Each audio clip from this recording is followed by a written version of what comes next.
Hello everyone. So आज आपण बनवूया हॉटेलसारखी एकदम चमचमीत अशी शेवभाजी, तीही अगदी सोप्या पद्धतीने. ही भाजी अगदी 15 ते 20 मिनिटात बनणारी आहे. त्यासाठी मी घेतला आहे कांदा. त्याला अर्धा कापून आपण इथे त्याचे उभे उभे काप करतो आहे. तुम्ही याचे मोठे मोठे काप केले तरीही चालेल, कारण आपल्याला याला नंतर मिक्सरमधून बारीक करायचंच आहे. यासोबतच मी घेतला आहे एक टोमॅटो. त्याचेही मी असे मोठ्या मोठ्या पद्धतीने काप करते आहे. तुम्ही या ठिकाणी बघू शकता, मी एक टोमॅटो घेऊन त्याला अर्धा कापून त्याचे अगदी मोठे काप केलेले आहेत.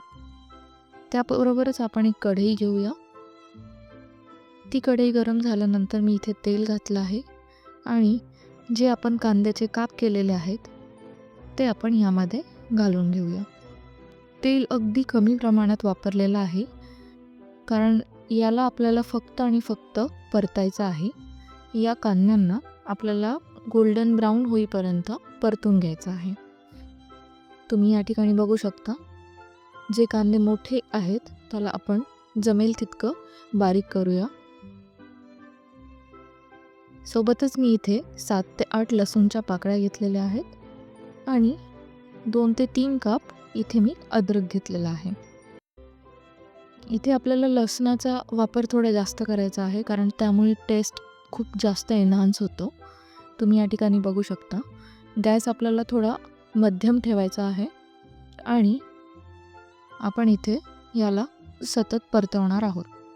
तर इथे आपले कांदे, लसूण आणि अद्रक रेडी आहे.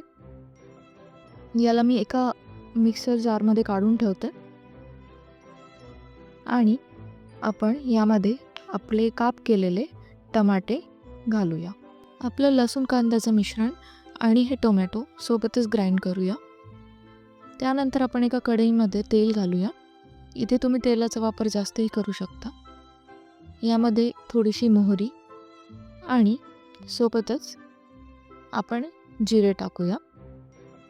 गॅस हा आपल्याला मध्यम ठेवायचा आहे. आणि हो, हे प्रिपरेशन करत करतच आपल्याला पाणी गरम करायला ठेवायचं आहे, कारण या भाजीमध्ये पाणी हे गरमच लागतं. जर तुम्ही या भाजीमध्ये थंड पाणी टाकलं तर त्याची चव ही जाऊ शकते. सोबतच मी इथे 1 चमचा हिंग टाकलेला आहे आणि जिरे मोहरी छान प्रकारे तडतडून आल्यानंतर आपण ग्राइंड केलेलं मिश्रण आपण यामध्ये टाकूया.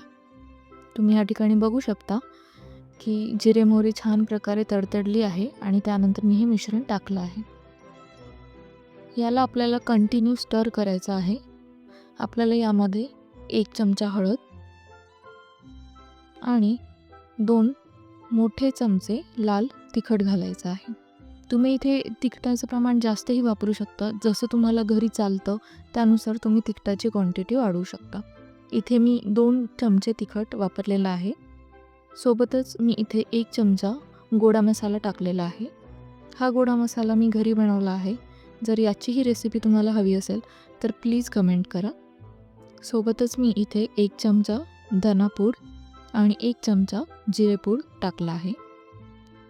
हे सगळे मसाले टाकल्यानंतर आपल्याला याला परतायचं आहे.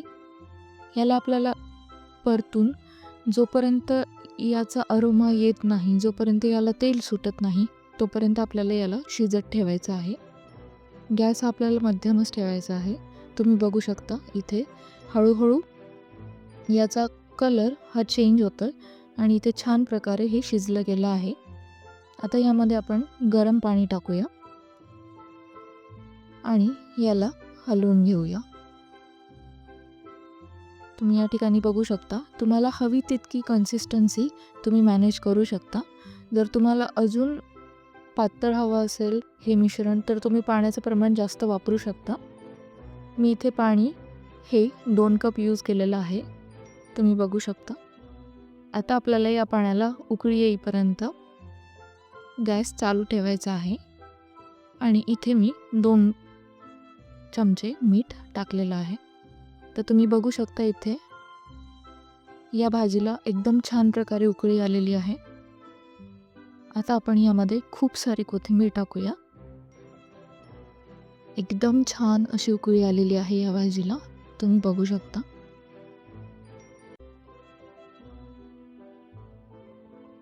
सोबतच आता आपला रस्सा हा रेडी आहे, म्हणून मी यामध्ये थोडीशी शेव टाकते. ॲक्च्युली शेव मी ही विकतचीच यूज केलेली आहे. जी जाड शेव आपल्याला भेटते ती. शेवभाजीमध्ये अशीच शेव यूज करायची असते. काही लोकं घरीही शेव बनवून शेवभाजी करतात. बट आत्ता रेडीली माझ्याकडे अवेलेबल नव्हती. सो मी ही विकतची शेव यूज केलेली आहे. तुम्हीही करू शकता. यामुळे आपला टाईमही वाचतो. या ठिकाणी आपली शेवभाजी ही अगदी रेडी आहे. तुम्ही बघू शकता. आता मी याला एका बोलमध्ये काढून ठेवते. यामध्ये आपण आता वरून थोडीशी शेव टाकणार आहोत. कारण ही मध्ये जी शेव टाकलेली आहे ती बऱ्यापैकी मऊ झालेली असते. तुम्हाला जर ही रेसिपी आवडली असेल तर प्लीज लाईक करा आणि चॅनलला सबस्क्राईब करा.